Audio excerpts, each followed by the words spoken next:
রাজবাড়ীর গোয়ালন্দে দরবার শরীফে পুলিশের ওপর হামলার ঘটনায় অজ্ঞাত ৩,৫০০ জনকে আসামি করে মামলা হয়েছে। রাতে গোয়ালন্দ ঘাট থানার এসআই সেলিম বাদী হয়ে মামলাটি দায়ের করেন। রাজবাড়ীর সবশেষ পরিস্থিতি জানবো, যুক্ত হচ্ছেন সহকর্মী শামীম রেজা। শামীম, আজকে কি পরিস্থিতি? গতকালকে এই সংঘর্ষের ঘটনায় অজ্ঞাত ৩,৫০০ জনের নামে মামলা হয়েছে, কাউকে এখন পর্যন্ত আটক করা হয়েছে কিনা?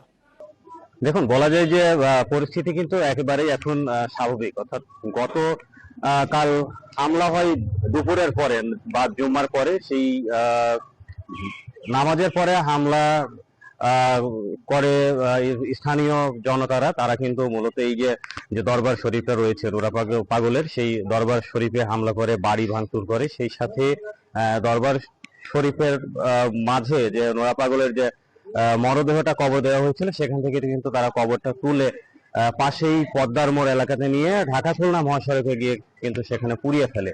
পরিস্থিতি নিয়ন্ত্রণে কাজ করে পুলিশ, সেনাবাহিনী এবং র্যাব। আমরা দেখেছি যে বিকেলের পর থেকে যখন মরদেহ কবর থেকে তুলে পোড়ানো হয়, তারপর থেকে কিন্তু পরিস্থিতি একেবারেই স্বাভাবিক। অর্থাৎ যে বিক্ষুব্ধ জনতা ছিল তারা কিন্তু যার যার মতো সেখান থেকে চলে যায়, এবং সেই সাথে সেনাবাহিনী এবং পুলিশ, র্যাব তারাও কিন্তু পরিস্থিতি নিয়ন্ত্রণে কাজ করে।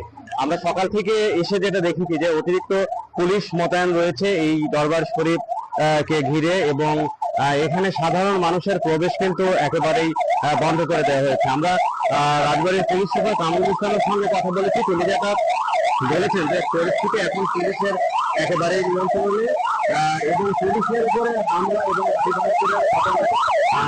মামলা দায়ের করা হয়েছে, এবং এই ঘটনায় এখন পর্যন্ত কাউকে কিন্তু আটক বা গ্রেপ্তার কিন্তু করা হয়নি।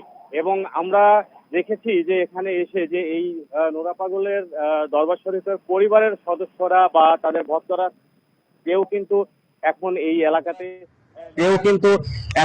এলাকাতে নেই, এবং তাদের পরিবারের পক্ষ থেকে মামলা দায়ের করা হবে কিনা সেটাও কিন্তু এখন পর্যন্ত পুলিশের পক্ষ থেকে নিশ্চিত করে বলা হয়নি। আমরা এখানে যারা দায়িত্বরত পুলিশ সদস্যরা রয়েছে তাদের সঙ্গে কথা বলেছি। তারা যেটা বলছেন যে কোনো প্রকার অপ্রীতিকর ঘটনা এড়াতে কিন্তু তারা এই দরবার শরীফের ভেতরে সাধারণ মানুষের প্রবেশ বন্ধ করে দিয়েছে। তারা কড়া নিরাপত্তার মধ্যেই রয়েছে। আপনি ক্যামেরায় দেখতে পাচ্ছেন যে সেনাবাহিনীর সদস্যরা কিন্তু টহল জোরদার রেখেছে, এবং কিছুক্ষণের মধ্যেই রাজবাড়ীর পুলিশ সুপার সহ জেলা প্রশাসক কিন্তু ঘটনাস্থলে আসবেন, এসে পরিদর্শন করেন, এবং মামলার বিষয়ে সবশেষ যে পরিস্থিতি সেটা কিন্তু আমরা যারা সংবাদকর্মী রয়েছে তাদেরকে কিন্তু জানাবেন বলে জানিয়েছেন। সবকিছু মিলিয়ে বলা যায় যে পরিস্থিতি এখন পুলিশের নিয়ন্ত্রণের মধ্যে রয়েছে এবং স্বাভাবিক বলা যায়। রাজবাড়ীতে দরবার শরীফে হামলার পর থেকে নিরাপত্তা জোরদার করা হয়েছে, সে খবর জানাচ্ছিলেন সহকর্মী শামীম রেজা।